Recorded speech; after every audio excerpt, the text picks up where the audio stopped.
而家又係我微微煮食時間。今日我煮嘅係白絲腐竹煮雜菌。材料有鮮辣腐竹1包、雜菌一些。汁料有蠔油1湯羹、生抽1又2分1湯羹、砂糖1茶羹、鹽些少。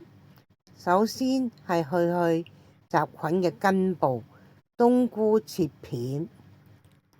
我哋首先係煲啲滾水，焯一焯啲菌嘅噏味。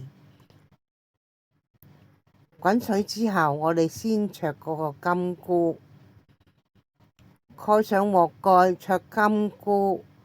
焯完金菇，焯冬菇。焯完冬菇，焯白色嗰個菇。焯完白色嗰個菇，焯啡色嗰個菇，將所有菇盛起。生粉水留返一陣間埋芡，麻油麻完芡之後落些麻油。我哋首先將一半嘅調味汁料煮落咗先至開火。開完火，我哋蓋上鑊蓋，待它煮滾。煮滾嘅時候，我哋先落嗰3種菇。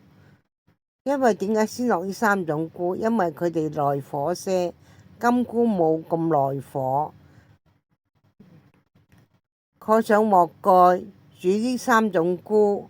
煮完呢3種菇嘅時候，待收汁，稍為收汁就落金菇。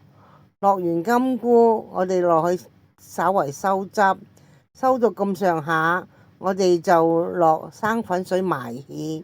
落完生粉水埋芡嘅時候，落些麻油，用完鑊關火，加些油，落嗰個鮮腐竹，蓋上鑊蓋煮。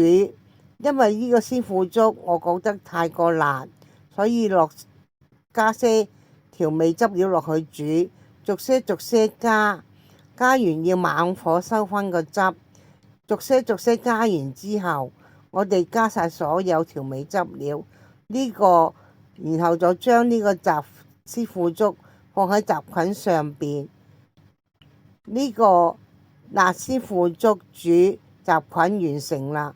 雖然辣辣地，但係因為加咗調味汁料，它沒有那麼辣，都幾好味㗎。大家有興趣不妨試下啦。拜拜。